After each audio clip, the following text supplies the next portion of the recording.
Kelinglar do'stlar, sizga dasturxoningizni bezab turadigan bir ajoyib meva haqida ma'lumot beraman. Nafaqat bu bezak hisoblanadi, balki uni agar sirli shifosi haqida ma'lumot beradigan bo'lsam, siz dasturxoningizda qoldirmasdan uni har doim iste'molingizga olasiz do'stlar. Kelinglar shu haqida ma'lumot beraman.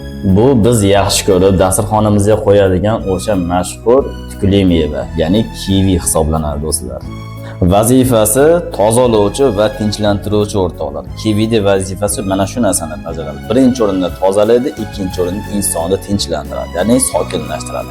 Asab buzilib qolgan, uzoq stressga tushgan insonlar ko'proq kivi iste'mol qilsalar, stressni yengishda juda katta as qotgandir. Shifo baxshlik bo'yicha qadimiy Xitoy tabobatdan kelayotgan meva hisoblanadi.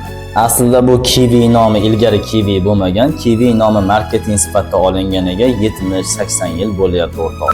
Ibn Sino davriga oladigan bo'lsa, Ibn Sino davrida Markaziy Osiyoda aynan bu o'simlik, ya'ni meva o'smagan do'stlar.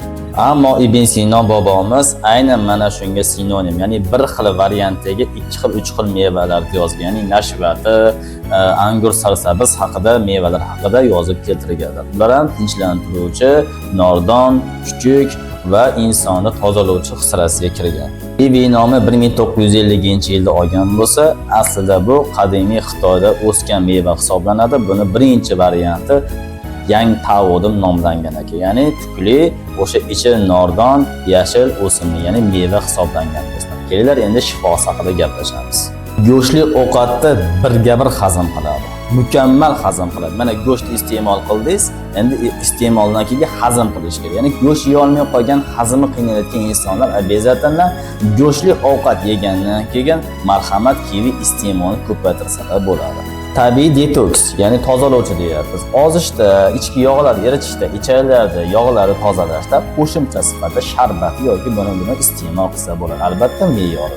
Asosan yurakda, jigarda va buyrakni sokinlashtiradi. Yani tinchlantirganligi uchun asosan uchala organda do'st, haqiqiy yaqin do'sti hisoblanadi. Ammo shuncha shifosi bo'lgani bilan mumkin bo'lmagan holatlar bor do'stlar. Qornida shish bo'lgan, qorniga suv to'plangan, jigari o'ta kuchli kasal bo'lgan, ya'ni jigar serozi bilan og'rigan insonlarga, oshqozonida gastriti bor insonlarga va davleniyasi past yuradigan insonlarga, yosh bolalarga ko'p miqdorda berish mumkin emas do'stlar. Agar video foydali bo'lgan bo'lsa do'stlar, yaqinlaringizga jo'natib qo'yasizlar. Hech qachon kasal bo'lmanglar, omad tilayman.